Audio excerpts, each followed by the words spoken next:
Assalamualaikum warahmatullahi wabarakatuh.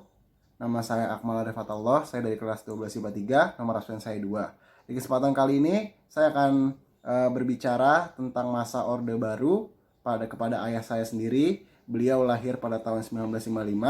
Yuk, untuk lebih lanjutnya kita wawancara ayah saya. Yang pertama, menurut ayah, apa yang ayah ketahui tentang masa pemerintahan Orde Baru? Dan menurut ayah, kebijakan apa saja yang berlaku pada saat itu? Ah, Terima kasih. Saya coba memberi penjelasan singkat aja. Jadi Orde Baru itu terjadi karena eh, perubahan pemerintahan dari yang Orde Lama. Yang waktu itu Orde Lama dengan Presiden Soekarno, sementara setelah meletus G30 SPKI, kemudian pemerintahan diambil alih oleh Soeharto, Presiden Soeharto, sehingga berikutnya eh, apa Presiden Soekarno menurunkan Super Semar untuk menunjuk Soeharto mengambil alih pemerintahan. Dari situ mulai pemerintahan Orde Baru. Oke. Nah, di sini Orde Baru itu memang ada beberapa kebijakan yang dikeluarkan oleh Soeharto, diantaranya adalah Ampera, Apa tuh Ampera? amanat penderitaan rakyat. Oke. Karena waktu itu rakyat sangat miskin sekali, sehingga Soeharto mengeluarkan kebijakan untuk menyelesaikan penderitaan rakyat ini dengan pembangunan 5 tahun. Oke. Jadi rehabilitasi. Baik. Terus Ya. yang kedua, kalau menurut ayah nih, kondisi masyarakat pada masa itu tuh seperti apa sih pada masa Orde Baru? Ya, waktu mulai dari 66 setelah selesai meletusnya G30S PKI itu, ya memang kondisi masyarakat Indonesia boleh dibilang sangat menyedihkan, sangat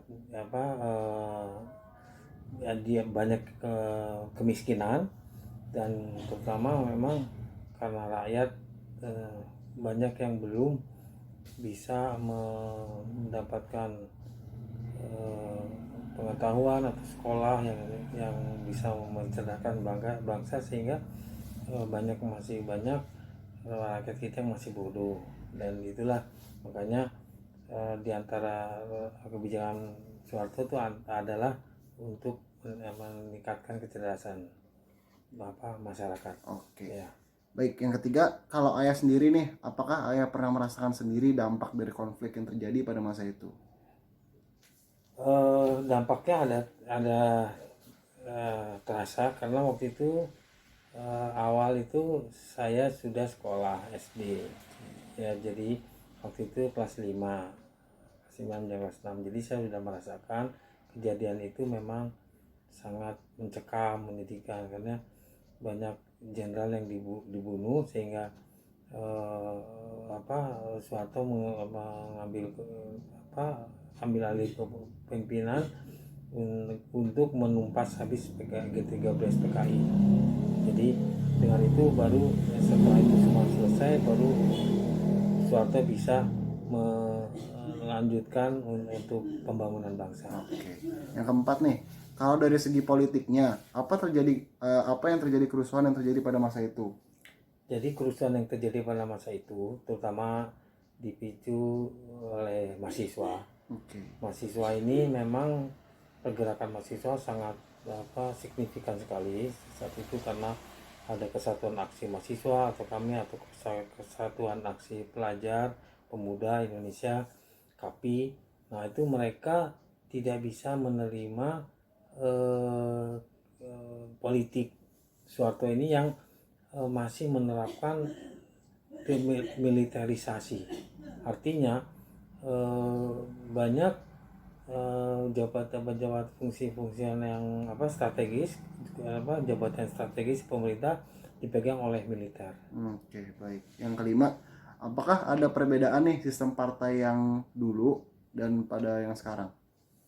Jadi yang dulu itu ada sekitar 10 partai. Oke. 10 partai itu jadi cukup banyak aspirasi-aspirasi yang harus diakomodasi, sehingga akhirnya Presiden Soeharto memutuskan untuk menciutkan jumlah partai ini menjadi 3, yaitu Golkar, PDIP, dan P3. Oke. Dulu fungsi partai itu buat apa, Be? Jadi fungsi partai itu waktu itu tetap karena mereka akan menduduki kedudukan di DPR, MPR, yang mana memang eh, puncak pemerintahan kekuasaan tertinggi itu adalah MPR. Jadi presiden itu hanya sebagai eksekutif pelaksana pemerintah. Nah, dalam hal ini partai-partai yang ada itu ya memang mereka mengeluarkan suara-suara dari para anggotanya atau para masanya, simpatisannya maksud saya. Oke, baik ya. Terima kasih nih udah ngeluangin waktunya untuk bikin tugas Akmal. Kurang lebihnya mohon maaf pemirsa.